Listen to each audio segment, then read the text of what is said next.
மறைவாழ்வு நம் அனைவருக்கும் 3 முக்கிய செய்திகளை உணர்த்துகின்றது.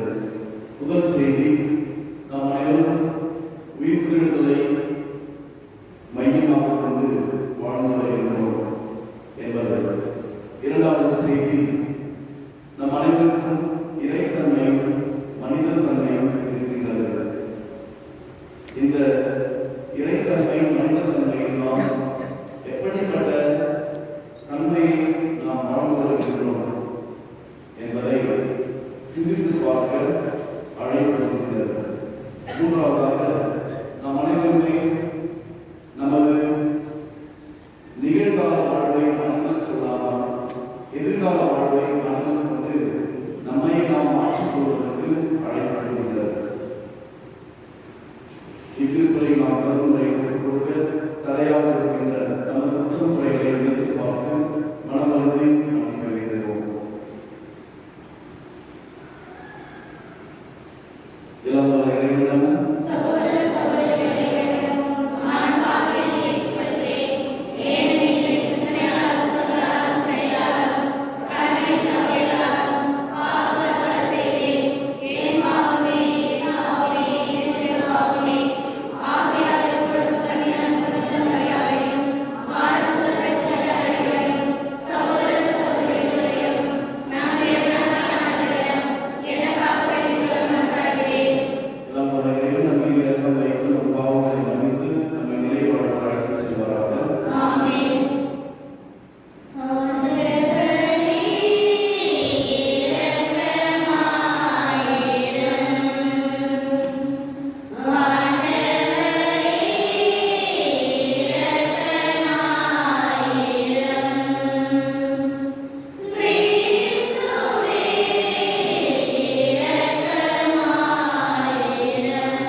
எல்லாம் வல்ல இறைவா, உமது திருமகனுக்கு நாங்கள் செவிசாய்க்க எங்களுக்கு கட்டளையிட்டு உமது வார்த்தையினால் எங்கள் உள்ளத்துக்கு ஊட்டமளிக்க திருமணம் கொண்டீரே.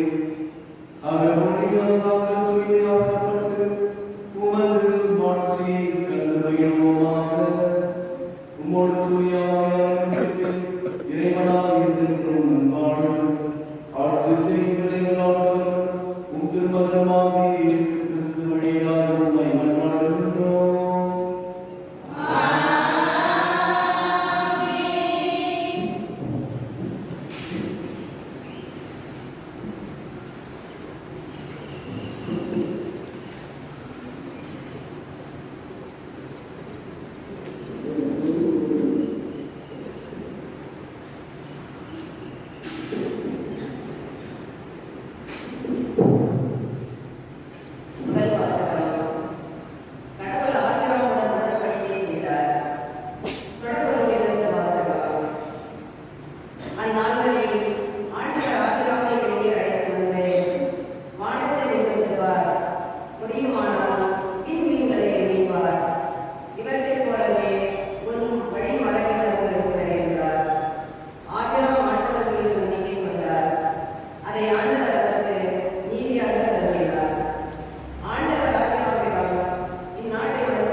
என் மகிழ்ச்சி, நீங்களே என் வெற்றி பார்க்கிறேன்.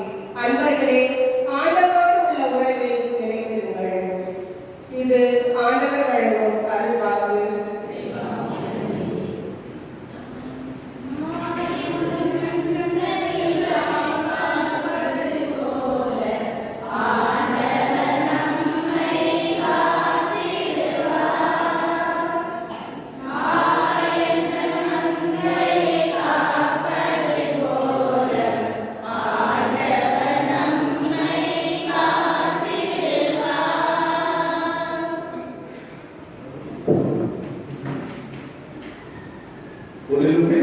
தந்தையின் குரல் கேட்டது.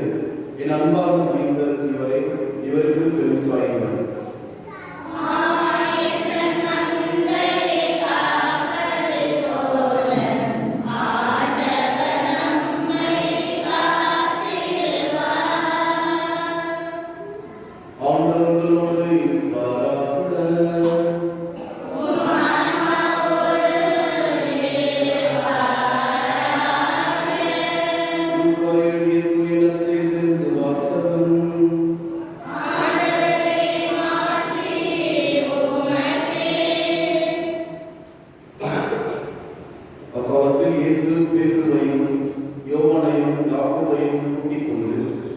இறைவனிடம் வேண்டுவதற்காக ஒரு மலை மீது ஏறினார். அவர் வேண்டிக் கொண்டிருந்த போது அவரது முகத்தோற்றம் மாறியது. அவருடைய ஆடையும் வெண்மையாய் மின்னியது. மோசே, எலியா என்னும் இருவர் அவரோடு பேசிக் கொண்டிருந்தனர். மாட்சியுடன் தோன்றிய அவர்கள் எருசலேமில் நிறைவேற இருந்த அவருடைய இறப்பை பற்றி பேசிக் கொண்டிருந்தார்கள். பேதுருவும் அவரோடு இருந்தவர்கள் தூக்க கலக்கமாக இருந்தார்கள். அவர்கள் விழித்த போது மாட்சியோடு இறங்கிய அவரையும் அவரோடு நின்ற இருவரையும் கண்டார்கள்.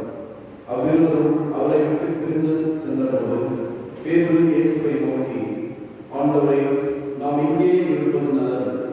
உமக்கு ஒன்றும் மோசேக்கு ஒன்றும் எலியாவுக்கு ஒன்றுமாக 3 கூடாரங்களை அமைப்போம் என்று தாம் சொல்வது என்னதென்று தெரியாமலே சொன்னார். இவற்றை அவர் சொல்லிக் கொண்டிருக்கும் போது ஒரு மேகம் அவர்கள் மேல் நிழலிட்டது. அம்மேகம் அவர்களை சூழ்ந்த போது அவர்கள் அஞ்சினார்கள்.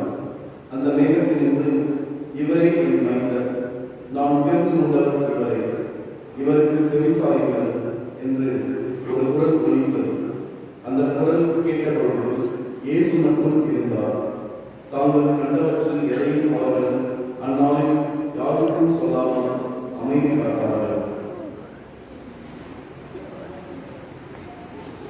ஆண்டவரின் அருள்வாக்கு.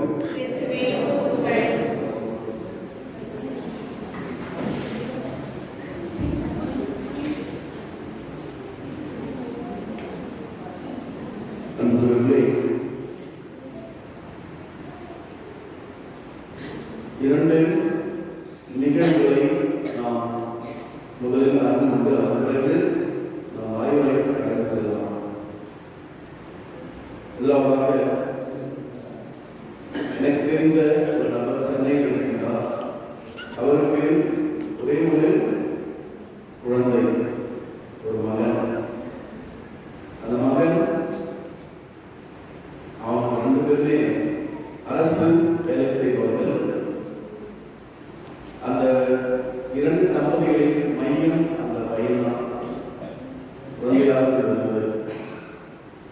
12ஆம் முடித்துவிட்டு காலேஜ் படித்துட்டு இருந்தான். அப்பொழுது அவன் பைக் வேணும் சொல்லி கேட்டிருந்தாங்க. அவன் 10ஆம் கிளாஸ் முடிச்சது பைக் வேணும் கேட்டிருந்தாங்க. ஆனால் வாங்கி கொடுக்கல. 12ஆவது முடித்த பிறகு நீங்கள் என்னன்னா நினச்சிருந்தீங்க, குழந்தை நினச்சிருந்தீங்க. ஏன்னா ஒரே ஒரு குழந்தை தான். சரி, மற்றது குழந்தைனா பெரிய பையன் யூத்து.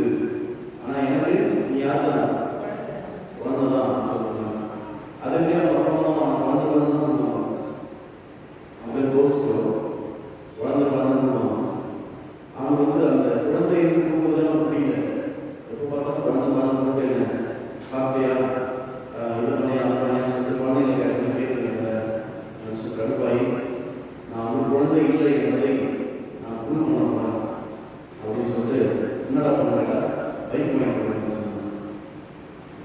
அது வந்து இடவமான பைக் போயிட்டு எதுவும் பைக் அந்த மாதிரி ஒரு பைக் வாங்கிக்கலாம். அதெல்லாம் போயிட்டு இருந்தோம். திடீரென்று ஒரு நாள் விபத்தில் அவர் சிக்கி போனார், இறந்தார். இறந்த பிறகு அவருடைய பிரெயின் டெத் சொன்னோம். அப்பொழுது ஹாஸ்பிட்டலில் அவங்க அவங்ககிட்ட கேட்குறாங்க, உங்கள் மகன் மூளை மட்டும்தான் பாதிக்கப்பட்டிருக்கிறது, ஆனால் அவருடைய கண்கள், இதயம் மற்ற உடலின் உறுப்புகள் எல்லாமே பயன்படுத்த முடியும். நீங்கள் அனுமதித்தால் என்ன செய்யலாம்? இதெல்லாம் எடுத்து தேவைப்படுகின்ற வேறுபடுவதற்கு அதை பொருத்த முடியும் அப்படின்னு சொன்னாங்க. உடனடியாக அவங்க அப்பா வந்து அமைதியாக இருந்தது. எல்லாம் ஞாபகம். அவங்க அம்மா என்ன பண்ணல, ஒத்துக்கல. அது எப்படி நான் வளர்த்ததில்லை, என்னுடைய ரத்தம் அவங்க சொல்ற ஒரே எல்லா அம்மாவையும் செய்யலாம். அதை எடுத்து அதன் பிறகு நான் போய் அவர்கிட்ட சொன்னதுன்னு சொல்றேன், உடலை நீங்கள் புதைத்து விடுவதை விட உங்களுடைய மகனின் கண்கள், இதயம், நுரையீரல், கிட்னி எல்லாமே என்ன செய்யலாம்? அடுத்தவர்கள் கொடுக்கும் வழியாக உங்கள் மகன் அடுத்தவர்களை வாழ வைக்க முடியுமா அப்படின்னு சொன்னாங்க. இது எல்லாமே எப்போ ஆக்சிடென்ட் 1 மணி நேரம் நடக்கும். ஏன்னா போஸ்ட்மார்ட்டம் மட்டும்தான் பண்ணுவான், பாடியை போயிட்டு வந்து இல்லையா, அதான் செய்யலாம். அதுக்கப்புறம் அவங்க எல்லா குழப்பத்துக்கு அப்புறம் அழுது குழம்பி அதை வச்சு ஏற்றுக்கொண்டாங்க. ஒரு 3 மாதத்துக்கு பிறகு அவங்க நான் போன பொழுது அவங்க வீட்டில் ஒரு பாப்பா இருந்தாங்க, ஒரு சின்ன பாப்பா, காலேஜ் படிக்கிறாங்க அந்த வயதில். அவங்க வந்து அவங்க பேசிட்டு இருந்தாங்க. பேசிக்கொண்டிருந்த பொழுது அப்புறம் அவங்க சோழமாக தெரிஞ்சு சொன்னாங்க, பார்த்தா மகிழ்ச்சியாக பார்க்க காஃபி முடியாது அப்படின்னு சொல்லுவாங்க. அப்புறமா நிறைய சொன்னாங்க, உங்களுக்கு அந்த கஷ்டம் இல்லையா அப்படின்னு கேட்டேன். கஷ்டமே இல்லை, இருந்தோடும் எனக்கு யாரோ ஃபோன் பண்ணுறாங்க, வட இந்தியாவில் ஃபோன் பண்ணுறாங்க, தெரியாதவங்க ஃபோன் பண்ணுறாங்க, பிற சமயத்தில் ஃபோன் பண்ணுறாங்க. ஏனென்றால் என் மகனின் இதயம் ஒருவர்கிட்ட கொடுக்கப்பட்டிருக்கிறது, என் மகனின் சிறுநீரகம் கொடுக்கப்பட்டிருக்கிறது அப்படின்னு சொல்லிட்டு அவங்க எனக்கு ஒரு நாள் தான் நான் நினைச்சேன். ஆனால் நிறைய மனிதர்கள், நிறைய பிள்ளைகள் அவங்க எல்லாருமே அம்மா அம்மா கொடுக்குறாங்க. அவங்க அப்பா அம்மாவும் என்னை நன்றியோடு நினைச்சு பார்க்குறாங்க. எனக்கு நான் வச்சிருந்த காசு பணத்தை எனக்கு இப்போது இருக்கின்ற இந்த உறவு தான் முக்கியமானதாக விளைவுகளுக்காக செய்கின்றது.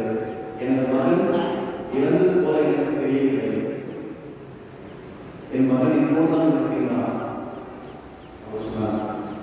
அவங்க வந்து ரொம்ப நேரமா உங்களுக்கு அதை எங்கேயே எடுத்துட்டு போங்க அப்படின்னு சொல்லிட்டு இந்த அம்மா வந்து அந்த பாப்பாவை சொல்றாங்க. அவங்க என்ன சொல்றாங்க, இல்லைன்னா போங்க, எங்கள் அம்மா கூப்பிடுவாங்க அப்படின்னு சொன்னாங்க. இது முதல் நிகழ்வு. 2வது நிகழ்வு, அன்றையில் ஒரு தூய்மை பணியாளர். தூய்மை பணியாளர் தெரியுமா? யாரு? அவங்க ஒரு வீட்டில் தெருவில் குப்பை தூய்மை செய்கின்ற பொழுது அங்கிருந்த 2 பவுன் நகை அதையும் சேர்த்து எடுத்துக்கிறாங்க. அந்த வீட்டுக்காரமா அப்படின்னாங்க, அதையும் தெரியாம குப்பை நினச்சி பிளாஸ்டிக் கேரியில் போட்டு கட்டி வீட்டுக்கு முன்னாடி வச்சுட்டாங்க. இவங்க நினச்சிட்டாங்க குப்பை நினச்சி அதை கொண்டுட்டு அங்கே இது பண்ணுறாங்க. அப்போ அவங்க வந்து அந்த கிரிக்கெட் இல்லையா, மக்கள் கூட்டம் மக்கள் அந்த அதை செய்கின்ற பொழுது அங்கிருந்த நகையை அந்த நகை கட்டி பிளாஸ்டிக் நகை மாதிரி கொடுப்பாங்க, சின்ன பாக்ஸ் கொடுப்பாங்க. அதை ஓப்பன் பண்ணி பார்க்குறாங்க, அதில் நகை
எஸ்ஐ வந்து அவர் போலீஸ் கூப்பிட்டு அவன் போலீஸ் வந்தாங்க. வந்த பிறகு அந்த எஸ்ஐ என்ன பண்ணாரு, நீங்கள் வச்சுக்கணுமா அவங்களுடைய நேர்மைக்கு இந்த பணம் நீங்கள் ஒன்றும் பெரிய வேலை செய்யலை, அதை வச்சு நீங்கள் கண்டிப்பாக வச்சாங்கன்னு சொல்லிட்டு அவங்க அதன் பிறகுதான் பெரிய என்னன்னா அந்த தெருவுக்கு எல்லாருமே என்ன பண்ணாங்க, அவங்க நல்லா கவனிக்க ஆரம்பிச்சாங்க. நேர்மைக்கு எல்லாம் 1000 ரூபாய் 10,000 சொல்லிட்டு அன்னைக்கு மட்டும் அவங்க என்ன செய்ய சம்பாதிச்சாங்க, எவ்வளோ சம்பாதிச்சாங்க. இது இரண்டையும் நாம் உற்று நோக்கின்ற பொழுது இன்றைய வாச வழிபாடு நாம் அனைவரும் நாம் யார் என்பதை உணர்ந்து புரிந்து திருந்தி வாழ வேண்டும் என்கின்ற ஒரு அழைப்பை நமக்கு இருக்கின்றது. நாம் யார்? நாம் எல்லோருமே கடவுளின் பிள்ளைகள். நான் ஒரு பணக்காரர், நான் என்னுடைய வீட்டுக்காரர், நான் என்னுடைய மகன், என்னுடைய மகள், நான் ஒரு வாத்தியார், நான் ஒரு சாமியார், இதெல்லாம் அடையாளம் கிடையாது. இந்த அடையாளத்துக்கு முன்னாடி ஒரு அடையாளம் இருக்கு. அது என்ன அடையாளம்? நான் யாரு? இறைவனின் மகன், இறைவனின் மகள். அதான் நம்ம முதல்ல புரிஞ்சு இந்த அடையாளத்தை நாம் எவ்வாறு தெரியப்படுத்துகின்றோம்? இந்த அடையாளம் நம்ம தெரியப்படுத்தலாம், இந்த அடையாளத்தை மற்றவர்கள் நாம் காட்டலாம். அதான் ரொம்ப முக்கியமானது. நம்ம எல்லாரும் இறைவனுக்கு தெரியும், திருமுழுக்கின் வழியாக நாம் எல்லாம் திருப்பலிக்கப்படுவது வழியாக கிறிஸ்துவ என்பதை நாம் அறியப்படுத்தும் வழியாக நாம் தெரியும். ஆனால் அந்த அடையாளத்தை நாம் எப்படி காட்டலாம்? நமது நடவடிக்கை, நமது வார்த்தைகள், நமது பேச்சு, நம்ம போடுற சண்டை, நம்ம வீட்டில் நடந்துக்கலாம், இதெல்லாம் பார்த்தா கடவுளின் பிள்ளை யார் சொல்லுவாங்க? எத்தனை பேர் சொல்லுவாங்க? இதெல்லாம் பேய், இதெல்லாம் பிசாசு. எத்தனை பேர் சொல்லுவீங்க? எத்தனை பேர் அந்த கேட்டுவீங்க? சொல்லினாலும் சொல்றாங்களா? இதெல்லாம்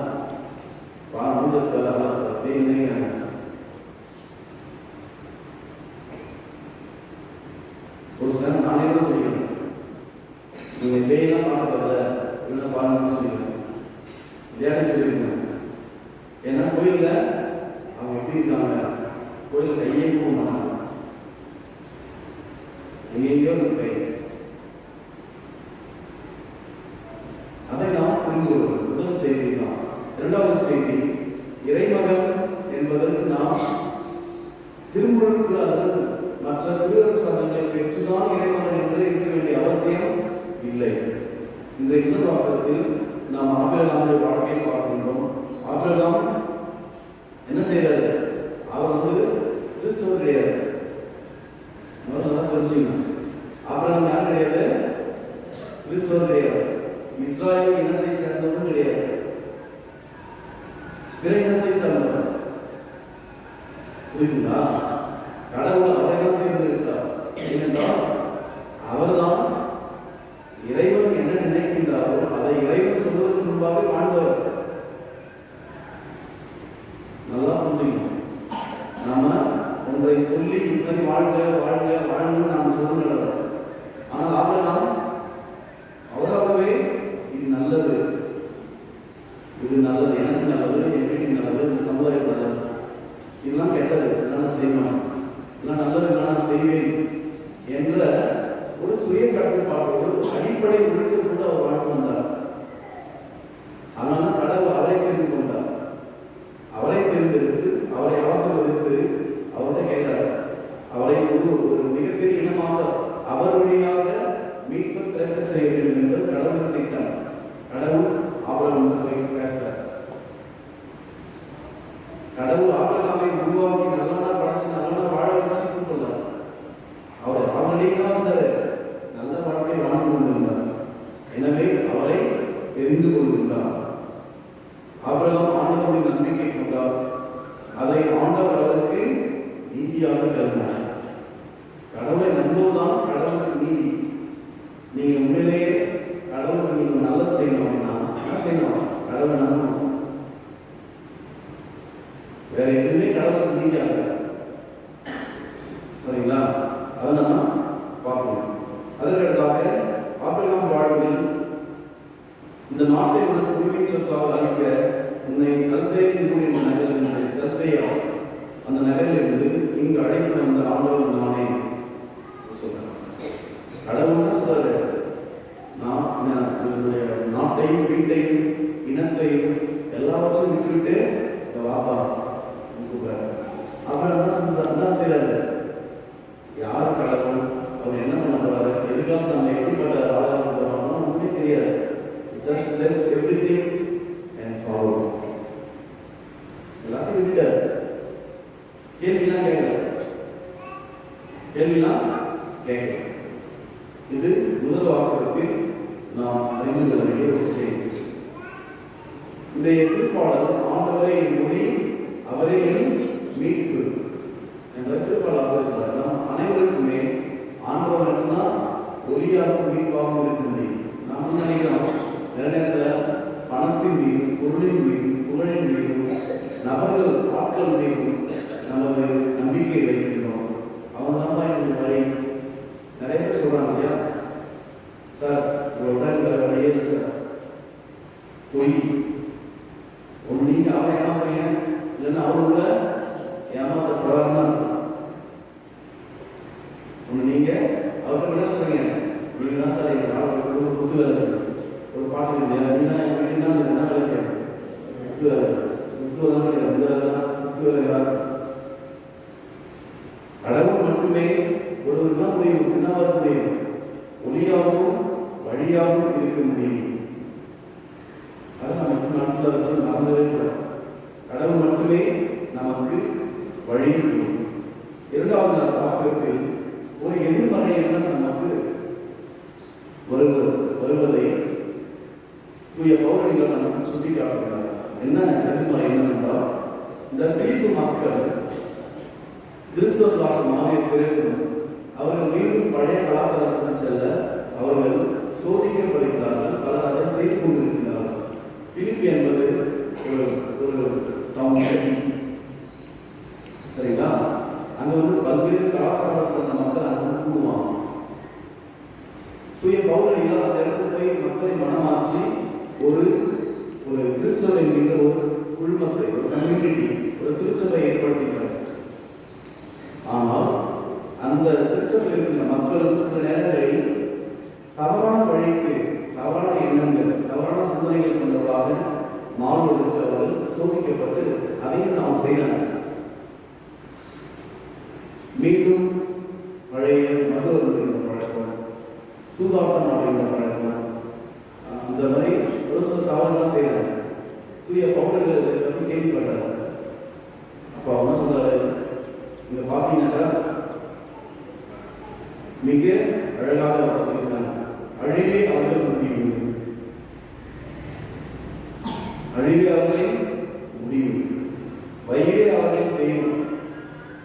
அவங்க யாருன்னு தெரியல, அவர்கள் கிறிஸ்தவர்கள், அவர்களுக்கு விண்ணகம் இருக்கின்றது என்பதை அவங்க யோசித்து பார்த்தாங்க. அவங்க என்ன பண்றாங்க, நல்லா சாப்பிட்டா போதுமா, நல்லா குடிச்சா போதும், சாப்பாடு அப்படின்னு சொல்லுவாங்க. அவங்க என்னன்னா நல்லா சாப்பிடு, ஈட் அண்ட் மேக் மெரி அப்படின்னு சொல்லுவாங்க. நல்லா சாப்பிடு, நல்லா குடி, ஏனென்றால் நீ செத்தா இதெல்லாம் பண்ண முடியாது. அப்படிப்பட்ட அந்த கலாச்சாரம் கிரேக்க கலாச்சாரத்தில் இருக்கு. அப்படின்னா சொல்லுவாங்க, நாம சொல்றோம் இல்லையா, எல்லாம் சாப்பிட்றா, சந்தோஷமா வாழ்வது ஒரே ஒரு வாழ்க்கை, அதனால சந்தோஷமா இருக்கும், தப்போ ரைட்டோ எல்லாம் பண்ணணும். இப்படிப்பட்ட நிலையில் அவர்கள் வாழ்ந்தாங்க. அவங்க பார்த்து பவுல் என்ன சொல்றாரு, வயிறே அவர்களின் தெய்வம் சொல்றாரு. அதன் கட்ட மானக்கேடே அவர்களின் பெருமை. மானக்கேடு பெருமை அவங்களுக்கு மேய்கள் பெருமை, இதுல வேற பெருமன்மா, அது மாதிரி ஒரு கதை. எதை செய்கிறோம், எதற்கு செய்கிறோம், இது தேவையானதா தேவையற்றதா, அறிவார்ந்ததா அறிவற்றதா என்பதை நம்ம யாருமே புரிஞ்சுக்கிறது விடுறதுக்கு மனசு இல்லை.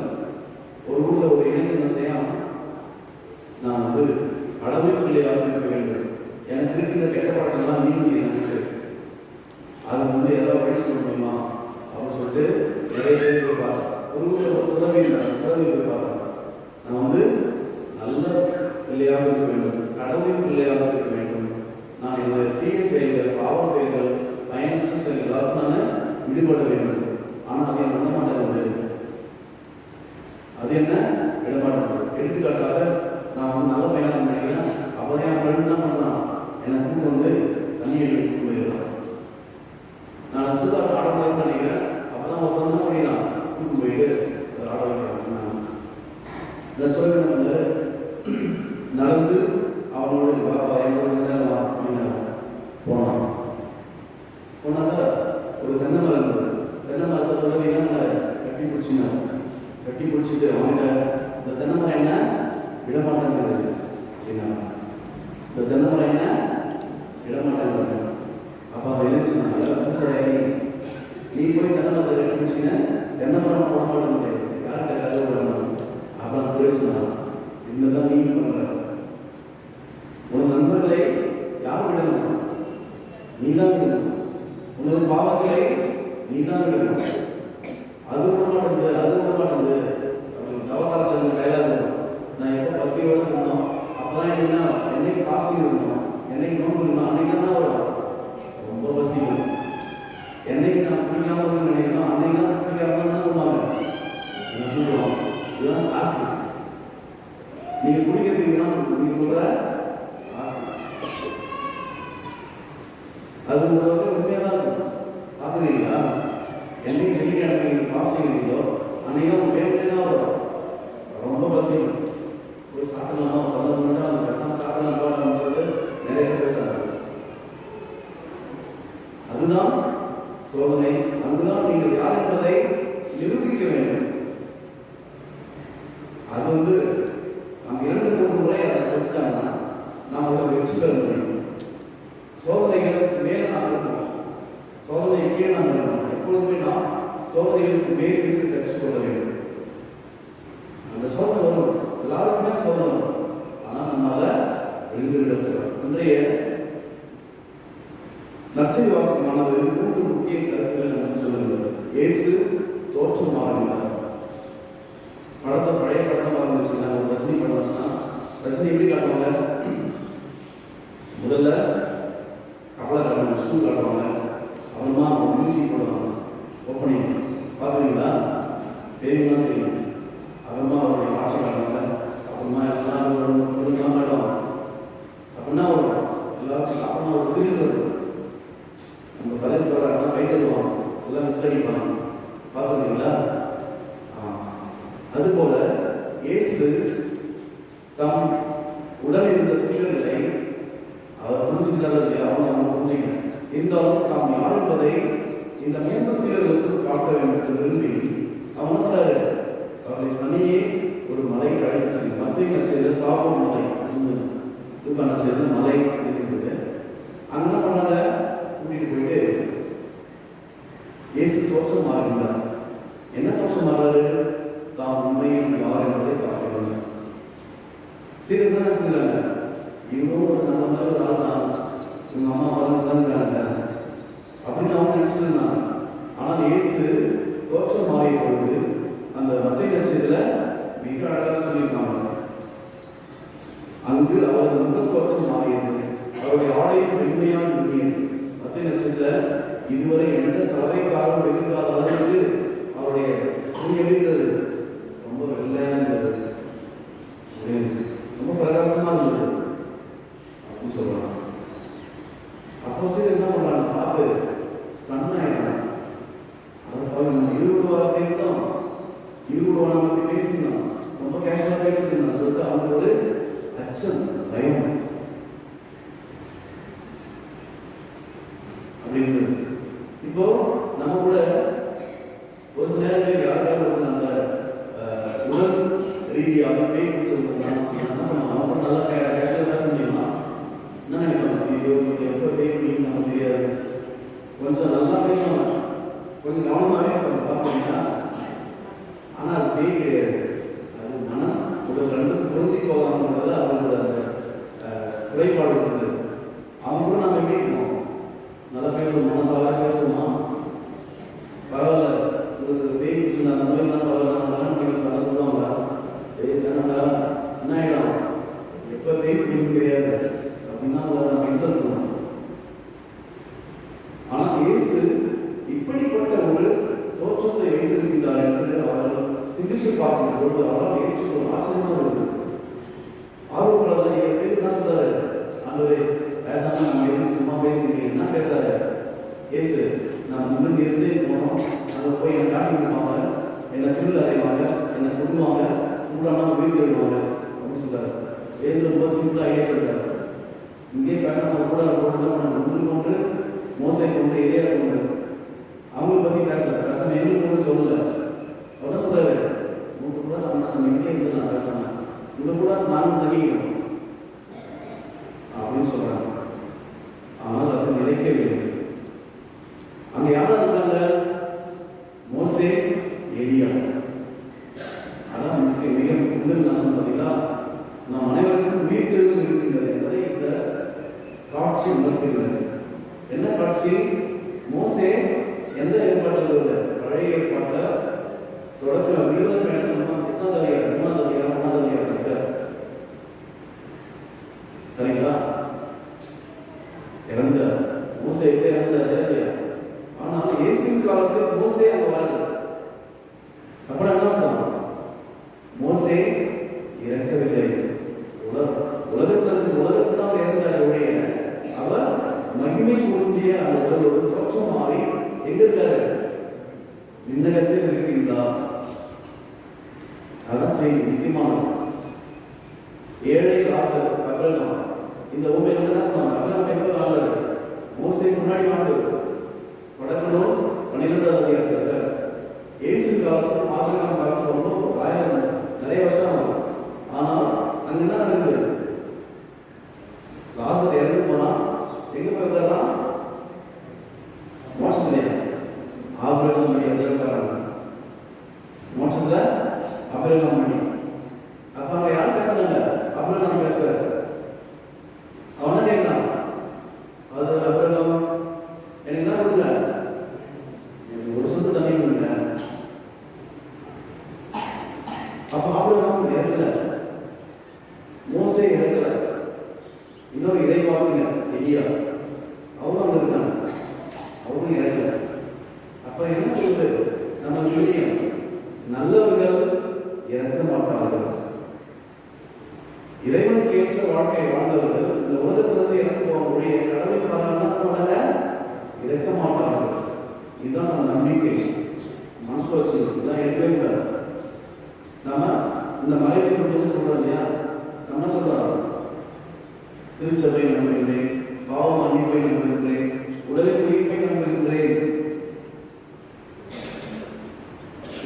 நம்ம எல்லாமே உடல் தான் அழியும், ஆன்மா அழியாது. அதனால நம்ம என்ன செய்யலாம்? இறப்பை பற்றி கவலைப்படாது, இறப்பை பற்றி கவலைப்பட கூடாது. ஒண்ணு இங்க வாழணும், இல்லைன்னா இங்க வாழணும். மன்னகம் இல்லைன்னா விண்ணகம், இக்கரை இல்லைன்னா அக்கறை, அவ்வளவுதான். கவலைப்படாது. ஆனால் நாம் விண்ணகத்தில் வாழ வேண்டும் என்றால் அதற்கு நாம் ஏற்ற வாழ்க்கையை நாம வாழணும். அதான் அது முக்கியமான வீழ்த்தெழுதல் இருக்கின்றது. நாம் இந்த உலகம் ஒன்றுதான் நிலையான நிரந்தரமான மனுஷன் ஆடக்கூடாது. நிறைய பேர் நினைச்சுக்கிறாங்க. அதற்கடுத்தாக நம் அனைவருக்கும் 2 தன்மைகள் இருக்கின்றது. ஒன்று இறைத்தன்மை, இன்னொன்று மனித தன்மை, ஹியூமானிட்டி அண்ட் டிவினிட்டி. எனவே நாம் நினைத்தால் நாம் மாறலாம். கடவுளை போல இயேசுவை போல வாழ முடியும். நாம் நினைச்சா மனிதரை போல, பேய் போல, மிருகம் போல வாழ முடியும். அதான் பழைய பாடல், மனிதன் என்பவன் தெய்வமாகலாம் அப்படின்னு ஒரு அழகான பாடல். வாரி வாரி கொடுக்கும்போது வல்லலாகலாம், வாழை போல தன்னை தந்து யாகி ஆகலாம் அப்படின்னு. அதனால நாம் நினைத்தால் எல்லாம் நாம் அமைத்துக் கொள்வதுதான் வாழ்க்கை. இந்த வாழ்க்கை மறுவுலக வாழ்க்கை நாம் அமைத்துக் கொள்வதுதான். எல்லாம் பண்றது எல்லாம் எழுதிங்க, என்னென்ன எழுதிங்க, ஒன்றும் எழுதுங்க. நிறைய பேர் இது சாக்கு என்ன பண்ண, நானும் சொன்னா எல்லாம் விதி எழுதி வச்சுட்டோம், அதான் நடக்கும். எல்லாம் போய் நீங்க தப்பு செய்து நீங்களே கொடுத்துருக்க லைசன்ஸ் நீங்கள் தவறு செய்வதற்கு, நீங்கள் தவறை செய்வதற்கு மேலே நீங்கள் சந்தோஷமா இருக்கிறது நீங்களே கொடுக்குற லைசன்ஸ் தான் ஒழிய கடவுள் வந்து எழுதல. விதி எழுதுறது யாரு? அவங்க தான் அவங்க விதி எழுதுறாங்க. மனிதர்கள் தான் எழுதுறாங்க. ஒருவேளை நம்ம அப்பா அம்மாவால் நம்ம விதி மாற்றப்படலாம். அப்பா அம்மாவால பிள்ளைகள் பாதிக்கப்படலாம் ஒழிய கடவுள் ஒருபோதும் ஒருவரை அழிப்பதில்லை, அழிக்க விரும்புவதும் இல்லை. அப்படி அழித்தால் அது கடவுளே இல்லை. அதான் சொல்ல முடியும். ஒரு தான் படைத்த மகனை, தான் படைத்த மகளை கடவுளே அழிப்பாரா? அழிப்பாரா? அழிக்க மாட்டார். அதை நம்ம நல்லா மனசு வச்சுக்கணும். எனவே நாம் சிந்திப்போம். இந்த தவக்காலத்தில் நாம் மனம் உருமாறுவோம், மனம் மாறுவோம். எப்படி கேட்கணும்? எத்தனை பேர் தவக்காலத்தில் இந்த ஊரில் வந்து பேசாமல் ஒருத்தவங்க சண்டை மாட்டேன்னு சொல்லுவாங்க? எத்தனை பேர் பேசாமல் இருக்கீங்க? இங்கதான் உங்களுக்கு உருமாறும். எத்தனை பேர் நீ என்னோட போய் பேசவே கூடாது, சத்தாவோட வராது, சத்தாலும் பேசாது சொல்லி வைராக்கியத்தோட வரட்டு கௌரவத்தோட இருக்கீங்க. இவங்க என்ன பண்ணலாம்? இவங்க தான் மனமாறும், உருமாறும். எத்தனை பேர் நீங்கள் அடுத்தவர்கள் மனம் காயப்படும்படி பேசுவீங்க? உங்கள் வார்த்தைகளால் உங்கள் கணவரை, உங்கள் மனைவியை. எத்தனை பேர் உங்கள் வாழ்க்கை துணைவருக்கு நம்பிக்கை துரோகம் செஞ்சு வாழ்ந்தீங்க? எத்தனை பேர் உங்கள் திருமணத்தின் கொடுத்த வாக்குறுதியை இன்னும் கரெக்டாக சொன்னீங்க? எத்தனை பேர் மீறி இருக்கீங்க? இதெல்லாம் என்ன பண்ணணும்? மனம் மாறும், தோற்றம் மாறும். கடவுள் அதை கேட்கின்றார். இதெல்லாம் நீ மனம் மாற வேண்டியது, இது மாறும். இதுதான் தவக்காலம். இதுதான் அந்த காலம் தரப்படுகின்றது. எத்தனை நாள் நாம் தவறான வாழ்க்கை நாம் மீண்டும் மனம் மாறி வருகிறது. கடவுள் நம்மை ஏற்றுக்கொள்ள பார்த்துக் கொண்டிருக்கிறார். அதுதான் தவக்காலம், அதுதான் அந்த அழைப்பு. எனவே நாம் சிந்தித்து பார்ப்போம். இறைவனுக்கு ஏற்ற வாழ்க்கை வாழும், இறைவன் பிள்ளைகளாக வாழும். இந்த உலகம் நிரந்தரமானதல்ல, மறு உலகம் இருக்கிறது என்பதை மனதில் வைத்து அதற்கேற்ற வாழ்க்கை வாழ முயற்சிப்போம். ஆமென்.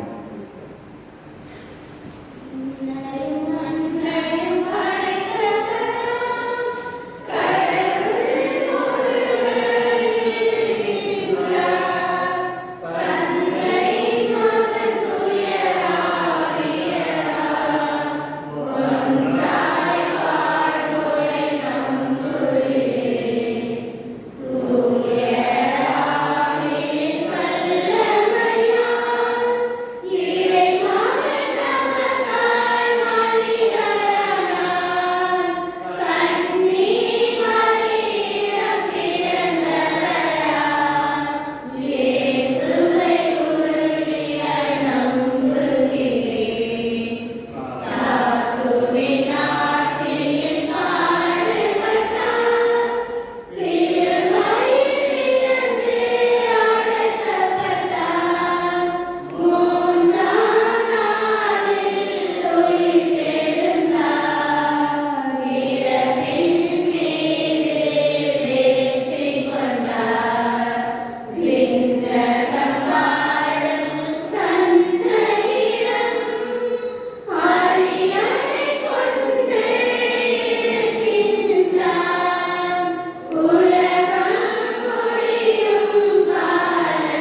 மகிழ்ச்சியுடன் ஏற்றுக்கொண்டு தமது உண்மையான சேவை மனப்பான்மையை வெளிப்படுத்தி மக்கள் மனங்களில் வெவ்வேறு பணியாற்ற வேண்டிய வரங்களை பொழிதர வேண்டும் என்று இறைவாமை மன்றாடுகிறோம்.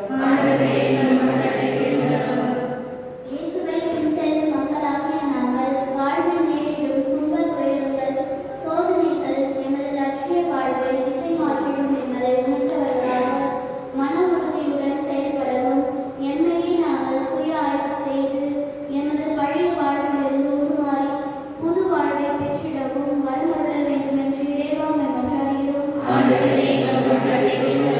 எங்களை வளமான உமது நிறைவாழ்வுக்கு இட்டு செல்லும் இறைவா, எங்கள் குடும்பங்கள் பவுலடியார் கூறிப்படி திருத்தூதர்களை போல் வாழ்ந்திடவும், விண்ணகமே எமது தாய் நாடு, அங்கிருந்து வரும் இறை மக்கள் இயேசுவிற்காக காத்திருக்கவும், மாட்சிமைக்குரிய அவரின் உடல் தோன்றி உருமாற்றம் பெற்றிடவும் வேண்டிய வரங்களை பொழிய வேண்டும் என்று இறைவாமை மன்றாடுகிறோம்.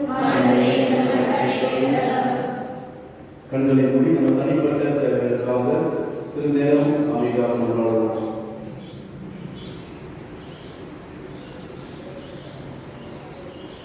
இந்த வாரம் முழுவதும் இறைவன் நம்மையும் நம் குடும்பங்களையும் நமது முயற்சிகளையும் செயல்களையும் நெறிப்படுத்தி வாழ தேவையான வழியை நாம் கொண்டாடுவோம். நமக்கு அருகில் இருப்பவர்களுக்காக கொண்டாடுவோம். இறைவன் அவர்களின் துன்பங்கள், துயரங்கள், வேதனைகளை துடைத்து அவர்களுக்கு மகிழ்ச்சியான வாழ்வை தர கொண்டாடுவோம்.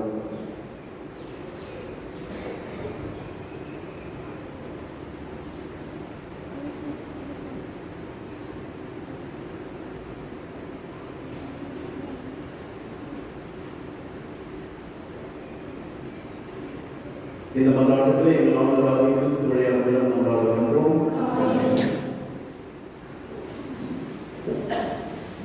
ஏழை என்னை காணிக்கையாக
அன்பு சகோதர சகோதரிகளே, என்னுடைய உங்களுடைய மாதிரி எல்லாம் வல்ல இறைவனாகிய தந்தைக்கு ஏற்றுக்கொள்ளப்படி மன்றாடுங்கள்.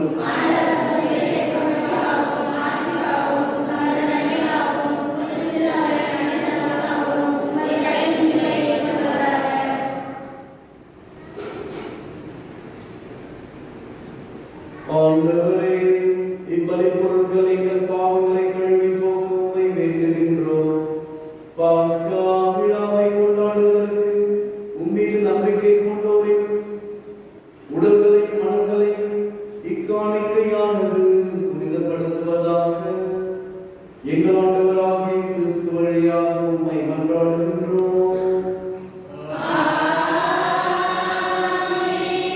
ஆண்டவர் உங்களோடு இருப்பாராக.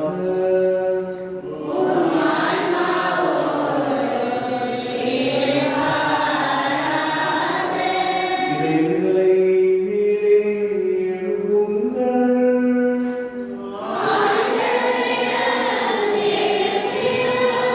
நம் இறைவனாகிய ஆண்டவருக்கு நன்றி கூறுவோம்.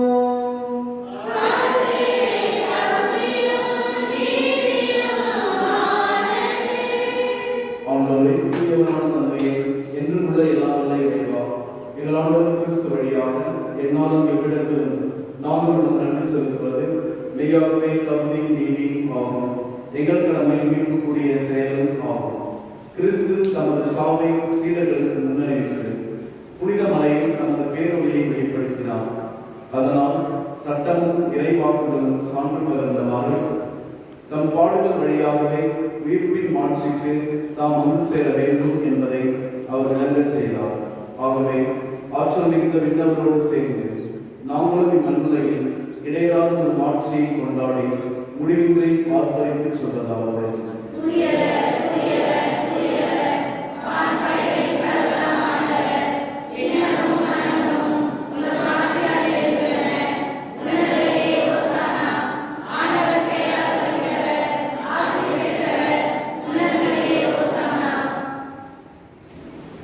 ஆண்டவரே, எவ்வியாகவே தூய்மை அனைத்துக்கும் ஊற்று. ஆகவே இந்த ஆவியை ஒழிந்து இக்காணிக்கைகளை தூய்மைப்படுத்த உண்மை வேண்டுகின்றோம். இவ்வாறே ஆண்டவர் இயேசு கிறிஸ்துவின் உடலும் இரத்தமுமாக எங்கள் ஜீவன் மாறுவாங்க.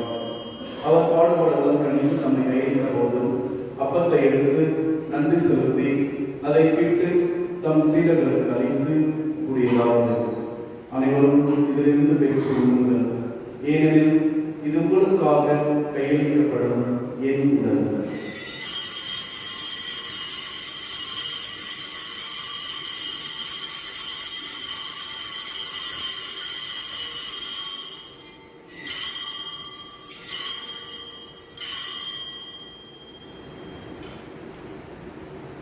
அவனமே இரவு விருந்தை அருந்திய பின் கிண்ணத்தை எடுத்து மீண்டும் நன்றி கூறி தம் சீடர்களுக்கு அழைத்து அவர் கூறியதாவது: அனைவரும் இதிலிருந்து பெற்று பருகுங்கள், ஏனெனில் இது புதிய நிலையான உடன்படிக்கைக்குரிய என் இரத்தத்தின் கிண்ணம். இது பாவமன்னிப்பு என்று உங்களுக்காகவும் பலருக்காகவும் சிந்தப்படும். இதை என் நினைவாக செய்யுங்கள்.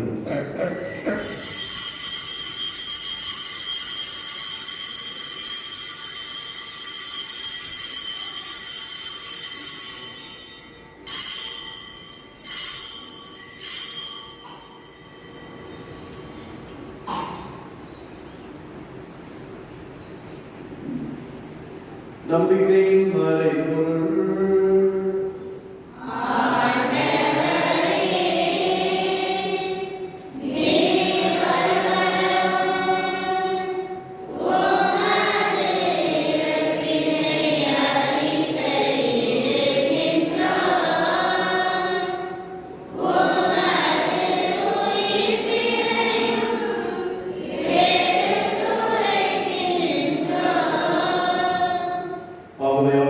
நாங்கள் கிறிஸ்துவின் இறப்பினையும் உயிர்ப்பினையும் நினைவு கூர்ந்து வாழ்வுதல் மொத்தத்தையும் மீட்பதையும் கிண்ணத்தையும் கொடுக்கின்றோம்.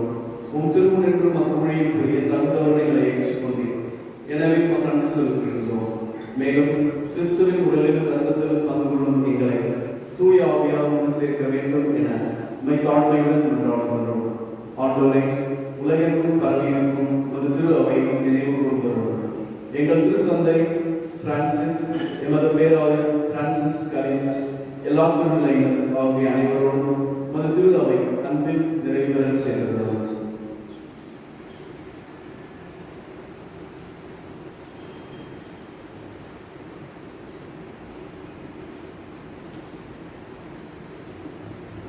மேலும் உயிர்த்தெழும் எதிர்நோக்குடன் துயில் கொள்ளும் எங்கள் சகோதர சகோதரிகளை, இறந்தோர் அனைவரையும் இரக்கத்துடன் நினைவு கூர்ந்து உமது திருமுக ஒளியினும் ஏற்றரும் எங்கள் அனைவர் மீதும் இரக்கமாயும். கடவுளின் கன்னித்தாயான புனித மரியா, அவருடைய கணவரான புனித யோசேப்பு, புனித திருத்துதர்கள், இவ்வுலகில் உமக்கு உகந்தவராயிருந்தோர் ஆகிய புனிதர் அனைவரோடும் நாங்கள் நிலைவாழ்வில் பங்கு கொள்ளும் தகுதி பெற்று திருமகன் இயேசு கிறிஸ்து வழியாக உம்மை புகழ்ந்தேற்றும் வரம் அருள உம்மை மன்றாடுகிறோம். இவர் வழியாக இவரோடு இவர் எல்லாம் வல்ல இறைவனாகிய தந்தையே, தூயாவியாய் ஒன்று எல்லா புகழும் மாற்றி என்றென்றும் உமக்கு உரியதே.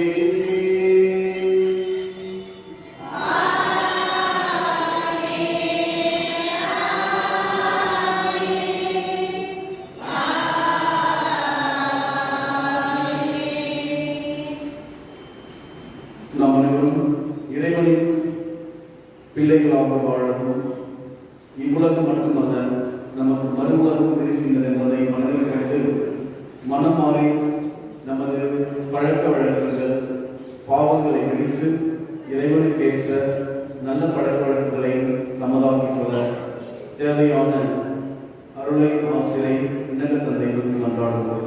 விண்ணுலகில் இருக்கின்ற எங்கள் தந்தையை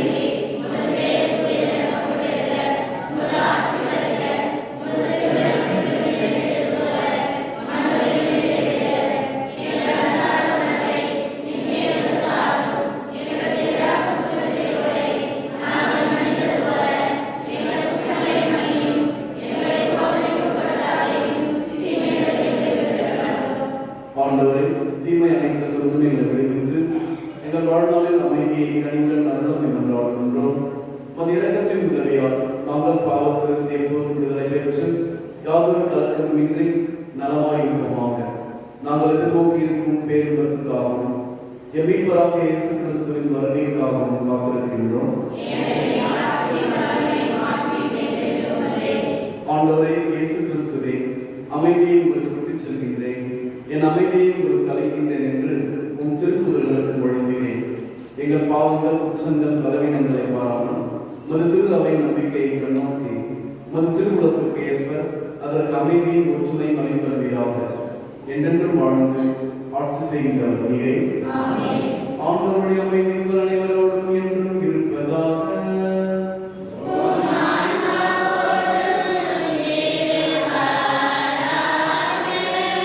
ஒருவர் அமைதியை கற்றுக் கொள்வோம்.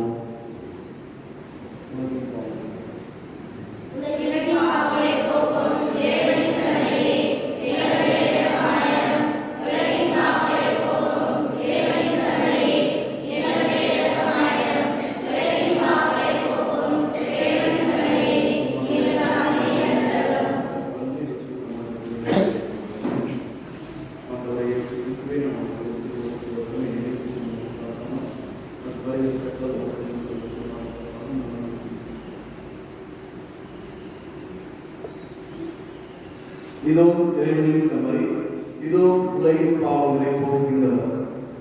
இவ்வுலக வாழ்விற்கு பிறகு நமக்கு விண்ணகம் இருக்கின்றது என்றும் அதற்கேற்ற முறையில் நாம் இவரது அன்பு பிள்ளைகளாக வாழவும் அழைக்கப்படுகின்றவர். செம்மறியிலிருந்து அழைக்க பெற்ற நாம் அனைவருமே பெறு பெற்றோம்.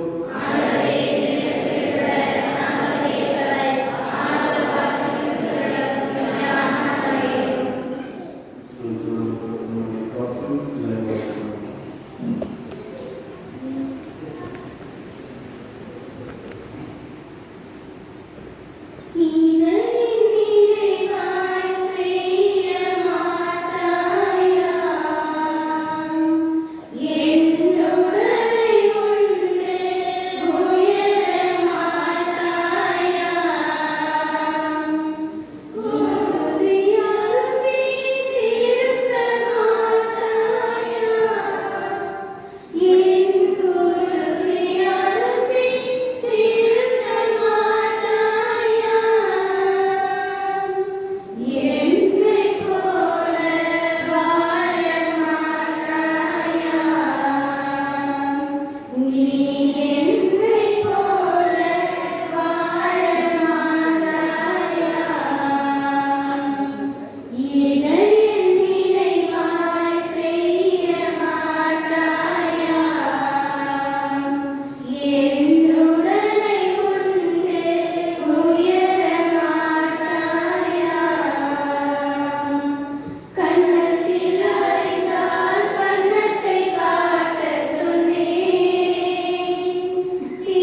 பெற்றல் சென்ற வாரத்தின் காணிக்கை 720 ரூபாய், வத்தி 2 வச்சிருந்தது 240 ரூபாய். நமது அந்தோனியாவின் காணிக்கை 517 ரூபாய். முதலாவதற்கு நன்றி. மேலும் அந்தோனியாவிற்கு தீட்டு போடுவதற்காக நன்கொடையாக கொடுத்தவர்கள் ஏசுதாஸ், சகாயமணி, ஜாய்ஸ் இவர்களுக்கு நமது நன்றியை தெரிவிப்பதோடு இவர்கள் நிறைவாக கடவுளுடைய ஆசீர்வாதத்தை பெற்று அவர்களுக்கு கருத்துக்கள் தேவையாக வேண்டிக் கொள்வோம்.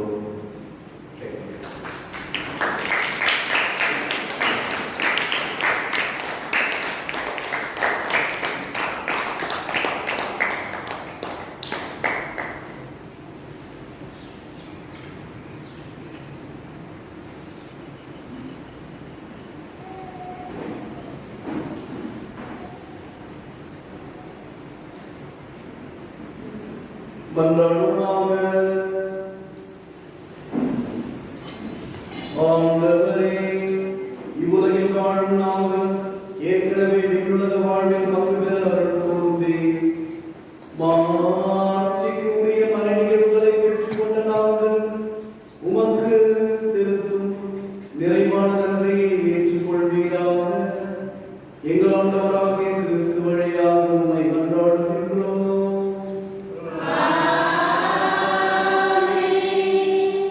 மக்கள் மீது மன்றாடுங்கள். இறைவனின் ஆசீர்வாத தலைவனை மன்றாடுவோம். ஆண்டவரே, உமது நம்பிக்கை கொண்டுள்ளோரை முடிவில்லா ஆசையால் புனிதப்படுத்தி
இயேசு பரிசுத்தருமே மரியாதை பரிசுத்தருமே திருமணத்தின் தலைவரான சூசியப்படி இரண்டு கண்ணியப்படுத்தி தலைவரையுமாறு உண்மையின் சிரமமான அந்தோனியாரே எங்களோடு பாதுகாவலை அனுபவமாகவே எங்கள் பெயரை வாங்கிக் கொண்டிருக்கின்ற அனைத்து புனிதர்களின் புனிதைகளே இயேசு மரி சூசை தந்தை மகன் தூய ஆவியாரின் பெயரால்